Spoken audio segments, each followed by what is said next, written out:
ছাত্ৰ-ছাত্ৰী সকল মই মৌচুমী তোমালোক সকলোকে জনাক মৌচুমী ক্লাছলৈ স্বাগতম জনাইছোঁ আজি এটা কুৱেশ্যন লৈছোঁ আৰু এই কুৱেশ্যনটো কপ ডগলাছ প্ৰডাকশ্যন ফাংচনৰ এটা কুৱেশ্যন হয় আৰু ইয়াত আমাৰ এটা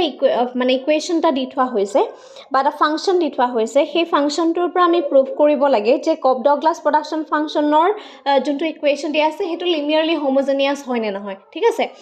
গতিকে আমাক এটা কুৱেশ্যন দিয়া হৈছে show that the following production function is a linearly homogeneous production function so q equal to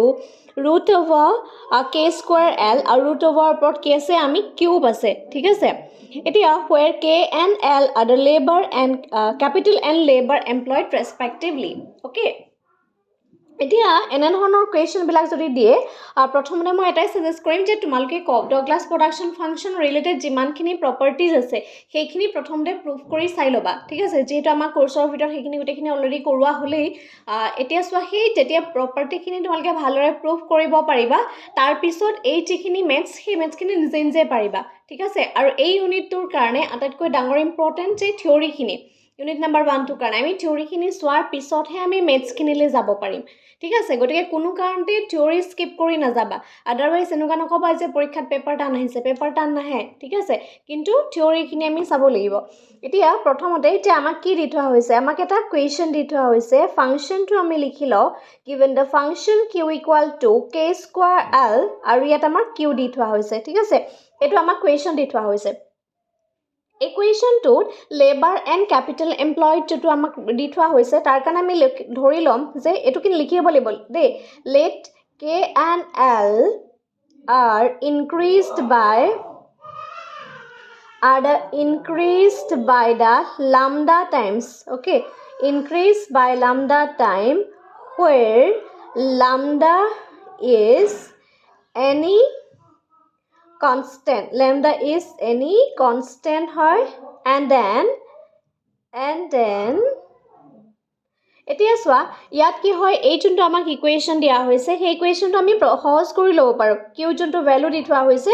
গতিকে চোৱা এই ইকুৱেশ্যনটোত আমি এনে ধৰণে লিখিব পাৰোঁ k স্কয়াৰ l ইয়াৰ ওপৰত 1/3 আহিব দেই k স্কয়াৰ l 1/3 আহিব গতিকে এই 1/3 টোক আমি এনে ধৰণে লিখি k ৰ লগতো লিখিব পাৰোঁ k মানে k স্কয়াৰ আছে দেখিছা k স্কয়াৰ লগত 1/3 কৰিব লাগিব এগেইন l ৰ লগত 1/3 কৰিব লাগিব আৰু এটা ষ্টেপ মই বেছিয়ে কৰি দিছো সকলোৱে বুজি পাবৰ কাৰণে এতে k ৰ লগত হ'ব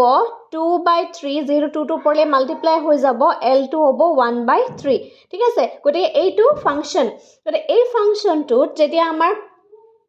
যোনটো লামডা আছে সেই লামডাটো কনস্ট্যান্টলি ইনক্ৰিজ হয় ঠিক আছে লামডাটো যেতিয়া কনস্ট্যান্টলি ইনক্ৰিজ হ'ব তেতিয়া আমাৰ কি হ'ব লামডা k 2/3 ঠিক আছে এগেইন কি হ'ব লামডা l আছে l 1/3 ঠিক আছে এতিয়া এই ইকুৱেশ্যনটো এনে ধৰণে যেহেতু আমাক কনস্ট্যান্টলি ইনক্ৰিজ বুলি কৈছে দুইটা পজিশনতে উইথ লেবাৰ এণ্ড ক্যাপিটেল এই দুইটা পজিশনতে যেতিয়া লামডা ইনক্ৰিজ হোৱা বুলি কৈছে দেখিছানে এতিয়া আমাৰ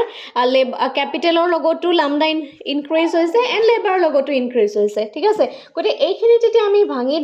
দিলে কি হ'ব লামডাৰ ওপৰত ফাৰ্ষ্টতে কিমান আছে 2/3 গতিকে কি লিখিব লাগিব 2/3 এগেইন ক্যাপিটেলৰ লগত লিখিব লাগিব 2/3 যেহেতু এটো মাল্টিপ্লাই হৈ আছে এগেইন k আছে লামডা আছে লামডা ওচৰত 1/3 এগেইন l আছে l ৰ ওপৰত 1/3 এতিয়া এই ইকুৱেশ্যনটোত আমি যদি লামডাখিনিক একেলগ কৰি লওঁ এতিয়া লামডা 2/3 দেখা পাইছা again lambda 1/3 again k 2/3 and l 1/3 ঠিক আছে এতিয়া চাবা এই যে এটো লামডা বেস কিটা একে হয় হয়নে গতিকে আমি ইয়াক এনে ধৰণে লিখিব পাৰো লামডা 2/3 plus 1/3 ঠিক আছে এতিয়া চাবা ইয়াত এই যোনটো ইকুৱেশ্যন আছে সেই ইকুৱেশ্যনটোত কি আছে k 2/3 and l 1/3 ঠিক আছে এইটো মানে কি এইটো মানে আলটিমেটলি q এ নহয় জানো এইটো মানে আলটিমেটলি কি হয় q এ হয় না নহয় গতিকে এই ইকুৱেশ্যনটোত আমাৰ কি হ'ব লামডা হ'ব তলত হ'ব 3 আৰু ওপৰতো হ'ব 3 আৰু এইটো জায়গাত আমি কি লিখিব পাৰো 3 * 3 কি হ'ব মানে কাটি কৰিলে 1 হ'ব গতিকে আমাৰ যোনটো ৰিজাল্ট ওলাব হেতু হৈছে q lambda okay q lambda ওলালে গতিকে আমি ফাইনাল সলিউশনটো যেতিয়া লিখিম তবে লিখিব লাগিব the given production function is linearly, the given production function is linearly homogeneous. Okay, linearly homogeneous function. এটো কিন্তু কনক্লুজনত লিখিব লাগিব দেই এনে ধৰণে কনক্লুজনটো তোমালকে কৰিব লাগিব আৰু এই কোৱেশ্চনখিনি ইম্পৰ্টেন্ট হয় স্কিপ নকৰিবা চাবা আৰু ইয়াৰ ওপৰত যেটো প্ৰপাৰ্টিও আছে প্ৰপাৰ্টিখিনি চাব লাগে গতে ইয়াত প্ৰথমতে চাব লাগিব যে যদি আমাক ভগ্নাংশত থাকে বা ৰুট ওভাৰ থাকে প্ৰথমতে আমি চাম যে সেই ৰুট ওভাৰটো বা ভগ্নাংশটো আমি প্ৰথমতে নোহোৱা কৰি লওঁ নোহোৱা কৰাৰ পিছত তাৰ যেটো ফৰ্মুলা যেহেতু আমি ইয়াত প্ৰত্যেকতে লেবাৰ হক বা ক্যাপিটাল হক দুইটা পজিশনতে আমি কি হ'ব লাগিব lambda time to increase কৰিব লাগিব হয়নে আৰু increase কৰাৰ পিছত যেতিয়া lambda ৰ ওপৰত পাৱাৰটো কি হৈ থাকিব এটা 1 থাকিলে তো 1 তো আমি নাপাতো হয়নে